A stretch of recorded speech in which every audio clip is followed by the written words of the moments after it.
훈훈한 세상을 만들고 싶은 훈훈스쿨 허니쌤입니다. 오늘의 훈훈한 인터뷰는 두 번째 시간인데요.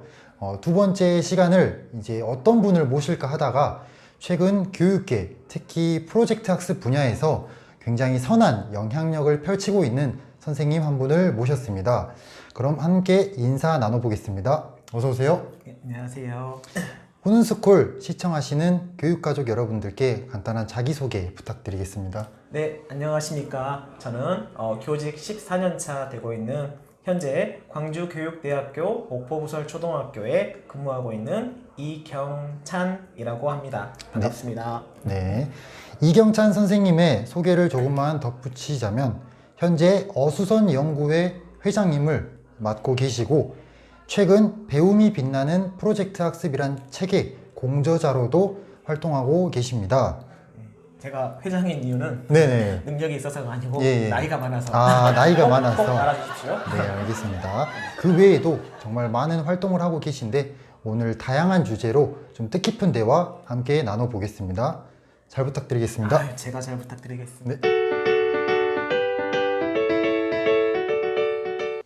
그러면 제가 이제 양력에서도 말씀드렸다시피 어수선 연구회 활동을 하시잖아요. 네. 그 어수선 연구회의 어수선은 정확히 무엇을 의미하고 또 어떤 활동들을 하는지 궁금하거든요. 네네. 네. 저희가 어수선이라고 정한 것은 저희가 어수선 해서가 절대 아니고요. 네. 네, 저희가 이제 어수선의 약자는 어디에서나 수업을 연구하는 선생님들. 그래서 어수선 따서 이렇게 네네. 네이밍을 했고요. 네. 저희는 2016년도부터 저희가 5년차 연구회입니다. 현재는 굉장히 다양한 전문적 학습 공동체가 지금 활발하게 이렇게 활동이 되고 있는데요. 네, 근데 맞습니다. 그 당시에는 이런 것들이 없었거든요. 근데 좀 뜻이 맞는 당시에. 선생님들과 함께 이렇게 시작하게 되었고요. 주요 활동으로는 저희가 교육 주제에 대해서 토론을 한다든지 아니면 교육 도서를 읽고 함께 생각을 나누는 활동. 네, 그 다음에 수업 연구. 네. 좀 중점 활동이라고 볼 수 있겠습니다. 그 연구회에 지금 소속된 회원분들은 총 몇 명 정도나 되시나요? 8분이 계십니다. 8분 정도. 이 어수선 연구회를 그러면 처음 조직하게 된, 이제 결성하게 된 계기는 무엇이었을까요? 사실 이제 제가 결성한 건 아니고요. 네. 좀 이제 좀 계기가 좀 길 수도 있는데 네. 제가 첫 번째로는 좀 교직에 대한 좀 회의감이 들어서였던 것 같아요. 경력이 쌓이면서 네. 허니쌤은 훌륭한 교사는 어떤 교사라고 생각하시나요? 훌륭한 교사는 아무래도 학생한테 초점을 맞춰서 학생이 이제 성장할 수 있게끔 도와주고 배려해주는 그런 교사가 아닐까 생각해봤어요. 제가 그 당시에 선생님처럼만 생각했어도 네. 더 열심히 했었을 텐데 아닙니다. 저는 좀 회의감이 든 이유가 학교에서 훌륭하다, 네. 잘한다는 교사들은 네. 우리가 어떤 아이들을 잘 가르친다, 예. 배움에 중점을 둔다기보다는 업무적인 측면이 좀 강했던 것 같아요. 그래서 저도 잘하는 교사가 되기 위해서 업무를 잘 추진하고 네. 행사를 잘 추진하고 네. 깔끔하게 처리하는 게 교사의 능력. 쟤는 잘한다. 좀 네. 이런 거여서 맞아요. 너무 그렇게 집착을 했었거든요. 네. 어느 순간 회의감이 드는 거예요. 내가 뭐 하는 사람이지? 와. 좀 그런 회의감이 들었고요. 네. 그 다음에 이제 저희 제자가 굉장히 일찍 결혼을 했어요. 제자가요? 네. 21살 때. 21살이에요? 네네네. 제가 교직 한 7, 8년 차 될 때 같은데요. 엄청 일찍 결혼을 해서 제가 결혼식에 갔어요. 네네. 그런데 그 장성한 제자들이 왔을 거 아니에요. 그렇죠. 21살. 봤는데 반가움보다는 네. 부끄러움. 제가 신규 때 담임이었거든요. 아. 부끄러워서 제가 거기 오래 있지 못하고 네. 도망치듯이 나왔어요. 떳떳하지 못한 거죠, 사실 네. 그 아이들에게. 그래서 그렇게 보면서 내가 정말 좀 어떻게 해야 될까 네. 좀 많이 고민을 했던 것 같아요. 아이들에게 죄를 짓지 않으려면. 네. 그러던 와중에 지금 현재 영암의 서창초에 그 교감 선생님이 계세요. 네. 그분께서 이제 좀 저같이 비슷한 고민이 있는 그런 이렇게 선생님들을 소개를 해주셨어요. 네. 그래서 저희가 이렇게 함께 이런 연구회를 조직하여서 함께 이런 고민을 해결하기 위해서 활동을 하게 되었습니다. 그러면 이제 5년째 활동을 이어오고 있는데 이제 처음 시작하면서 뭐 어려움 같은 건 없었을까요? 당연히 이제 어려웠었죠. 네. 근데 그 당시는 굉장히 좀 생소한 개념이었죠. 당시에는 연구회란, 그렇죠. 네. 네, 의지는 있었는데 몰라요. 아, 근데 방향성을 어떻게 정할지도 모르고 좀 그렇게 좀 많이 좀 시행착오가 있었던 것 같고요. 근데 결국 저희가 의견을 모은 게 우리가 이렇게 만나고 연구회를 구성한 이유는 네. 좀 학생들이 아이들이 중심이 된 배움을 연구하는 게 공통된 주제였다. 아. 네, 그래서 저희가 이제 프로젝트 학습을 먼저 연구를 해보자 네. 제대로 오. 했는데 좀 하면서 많이 힘들었죠. 프로젝트 네. 학습이 굉장히 익숙한 어떤 교육의 패러다임인데 생각보다 자료도 없고요. 아, 그 당시에는 네, 별로 네, 그렇죠. 특히나. 이론적 배경 같은 것도 저희가 큰 거나 이런 것도 많이 없었던 것 같아요. 네. 좀 그런 것들이 힘들었던 것 같습니다. 아, 좋습니다. 그럼 어수선 연구회 활동을 하면서 기억나는 에피소드 이런 게 있을까요? 아, 네, 뭐 당연히 교사로서 네. 가장 큰 즐거움과 어떤 감격은 네. 아이들이 즐겁게 배울 때 제가 이제 아. 교육 과정을 새로 편성해서 직접 다 네. 하시고. 예. 아이들이 즐겁게 배우고 또 기억에 남아하고 네. 할 때가 사실 가장 감격스럽죠. 그다음에 두 번째로는 이렇게 책을 내게 된 것도 사실 네, 맞아요. 저자가 책이 나왔어요. 된다는 이런 것도 네, 살면서 너무 뿌듯할 것 같아요. 아, 네, 좀 뿌듯하기도 하고 네. 책임감도 들고 네, 그렇습니다. 그러면 어수선 연구회는 사실 주된 연구 주제가 프로젝트 학습이잖아요. 네. 그 프로젝트 학습은 정확히 어떤 것을 의미하는지 한번 선생님이 정의를 내려주실 수 있나요? 이 정의가 꼭 정답이라고 할 수 없고 네. 그냥 이렇게 선생님의 참고만 생각. 해주시면 좋을 네. 것 같아요. 쉽게 말하면 좀 프로젝트 형태로 아이들이 배운다고 생각하시면 될 것 같아요. 네. 그 프로젝트란 프로젝트. 건 사실 우리가 정해진 개념은 아니에요.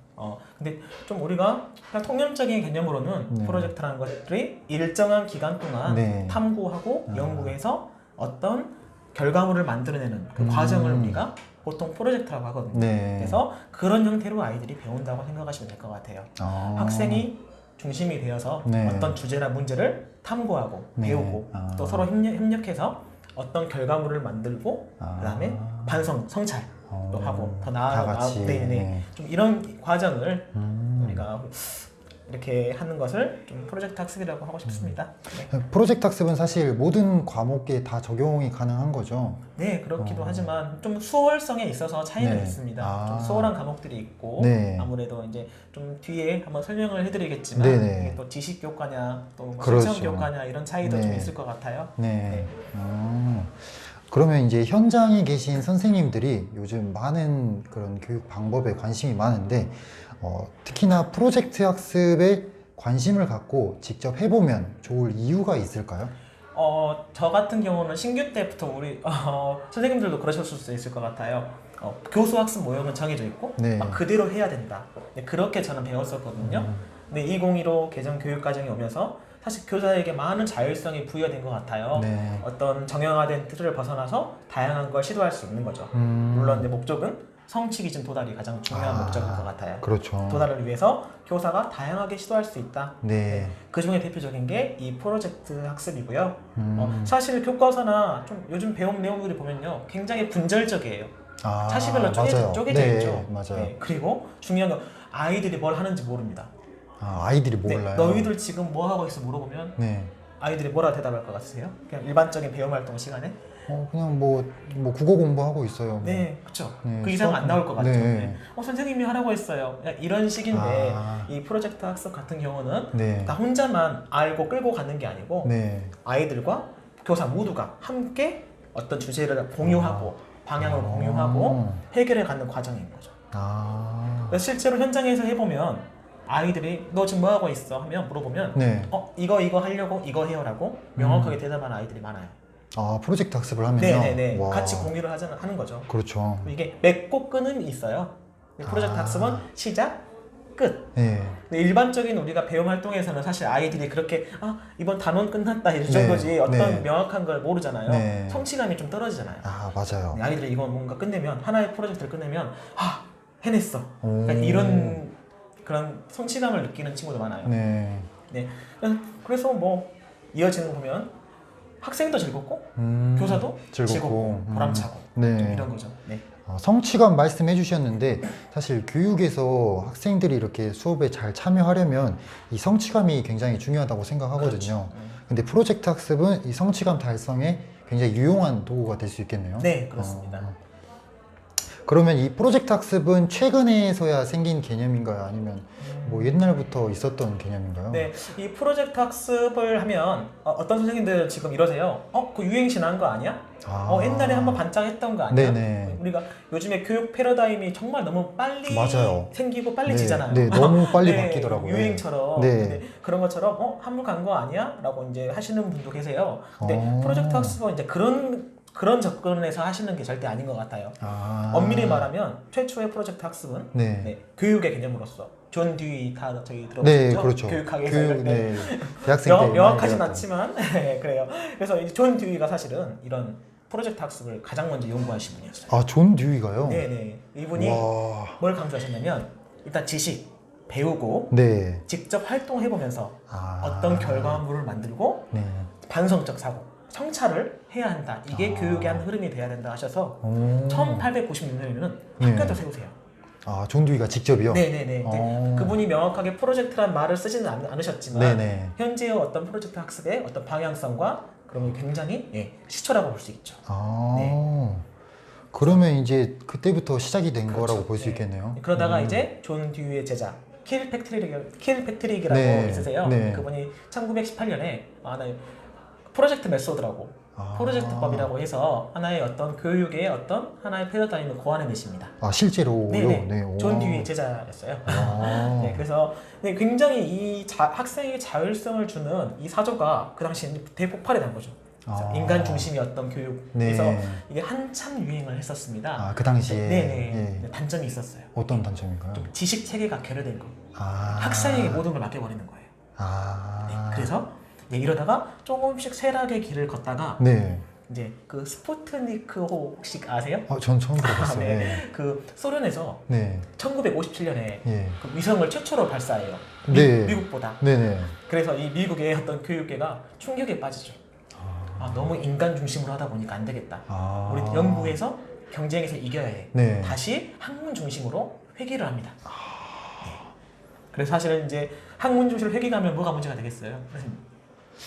뭐가 문제가 될까요? 좀 학생의 어떤 선택이나 이런 것보다는 좀 일반적인 지식, 주입식, 주입식. 네네, 예. 저희가 좀 네, 제가 교육과정, 받았던, 네네 네. 맞아요. 네, 그 주입식으로 하게 될 수밖에 없는 거예요. 네, 그러다가 좀 시간이 흘러서 이제 카츠와 차드라는 분이 이제 1989년에 프로젝트 어프로치라고 하는 프로젝트 접근법을 새롭게 아. 하십니다. 네, 이분 같은 경우는 좀 체계적이었어요. 절차도 안내하고 네. 이러신 분이었고요.